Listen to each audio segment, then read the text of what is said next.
My name is Matthew Thomas. I'm a part of the build team. This is going to be a quick video, well, not very quick video, describing exactly what happened on the meeting of August the 28th and what our plans are for the next meeting, which is going to be next Thursday, so 2 days from now. So let's get right into it. Um, this is going to be from the perspective of me, which I was in the Fab Lab the whole time, along with I think 8 or so people. Most of them, if not all of them, were working on the same project I was, and that was building Adequate V2, or what some people call it is At2Quit. Um, so what the robot basically does is it's an arm on a drivetrain, and the arm can rotate, and the arm can also extend. Boom. It does a few other cool things. But if you want to see the full detailed breakdown of the robot, check my other videos. They show you a lot more. You get into a lot more detail. But right now, I'm just going to show you a few pictures that I took from tonight to better describe it. So, um, first thing, first is plasma cutter. So we used the plasma cutter a lot this meeting. I had Amar um, plasma cut me all of these pieces, so that's a lot. And these are, I think it's almost every single plasma cut piece that's required for this robot we got plasma cut tonight.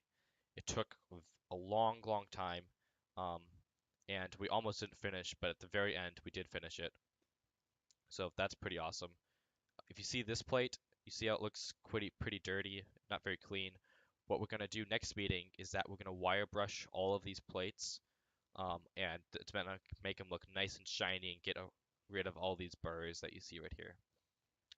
For example, this plate is this plate on here, if you guys can see the size. Okay. Um, we also made this plate, this is cool that this is the first plate that I plasma cut that has pocketing in it. What pocketing is that you see these triangle style pieces in the middle. These pieces reduce weight while keeping strength. So this plate, I think I calculated, has 62% less weight on it, but it has, hopefully it has the same amount of strength. But yeah, um, that's plasma cutting. I think the biggest thing that happened tonight was that I used a new manufacturing method of where I 3D print these brackets at at my house, and what we do with them is that we stick tube stock inside of them, like this right here. Here's the 3D printed piece. There's the piece of tube stock. We stick it inside, and then we have holes, all the holes that we need. We can just use a drill and drill straight through them. Um, so if you look at this picture, here's all of them that I made for different things. Like this one's for the drive base. This is the backup for the drive base. These are for the bumpers. These two are for the uprights, and this is for the lift slide. So if you notice that all these have not that advanced, but pretty advanced hole patterns. And what we had was that at the same time we had 6 people drilling holes, which I think is absolutely amazing. Because if we did this on the CNC, it would have easily taken 10 times as long than to do it by hand. It's unclear how precise they are at this point. I looked at them, and I think they're gonna work out pretty well. Um, I think they're really good for prototyping. With final manufacturing, we may want to get someone to do it for us. But yeah, everything looked really good. Everything really fast. I also tried out some of the 3D printed mounts I made. So this one's made to hold a bearing in it. That's a 3D printed piece, and that's a bearing. Fits perfectly inside. I also have this mount, which this is also another 3D printed piece with another 3D printed piece right here, and that's a bearing.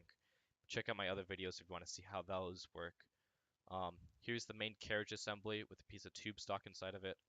That piece is this piece right here. What its job is to hold a bunch of these bearings to allow this piece to go in and out. I think that's about it from what happened from last night. Um, so yeah, just to get a scale, all of these plates right here, we drilled holes in. So all these holes, most of these holes, all of these holes, and just a lot of holes that we were able to drill tonight, which and tonight was a shorter meeting, so that was amazing. So plans for next meeting. We're gonna try to get the drive base completely assembled. We have everything. I'm pretty sure we have everything drilled. We just need to bolt everything together. Um, so yep, that's basically attaching this piece to this piece with these pieces. Um, and then we have to put on our uprights. Let me hide our bumpers real quick. So we attach this piece we plasma cut to this piece of tube stock, and then attaches to this piece of tube stock. So that gets our uprights. I think we're gonna plan to have these put on here, and we're gonna try to put these pieces. But yeah, we had electrical team did a lot of work today too. I think they're almost done with the electrical panel that I made for them. Next meeting, hopefully I'll have time to CNC them another electrical panel with the battery and pneumatics on it, so they can get working on that. Because we want to have everything working in parallel, so we can get this robot done as fast as possible. Very few problems came up tonight. The biggest one being is that these pieces that I 3D printed to hold the tube stock in place, they are too small. So I gotta re-3D print that. It's not gonna be too bad. But yeah, everything else turned out really well. Next meeting is just gonna be start assembling everything. I think we can have this robot done pretty fast. My guess is like 4 or 5 meetings, which is gonna be quite a bit before NTX, so we have time to practice driver stuff. Um, and yeah, that's about it. If you guys have any questions, please feel free to comment below. I know that this is probably the first time many of you guys are seeing a CAD model, which is a 3D model. Um, I know it may look a little bit intimidating, a little bit complex, but it's not that bad. Yeah, that's basically it. So have fun and let's build a robot.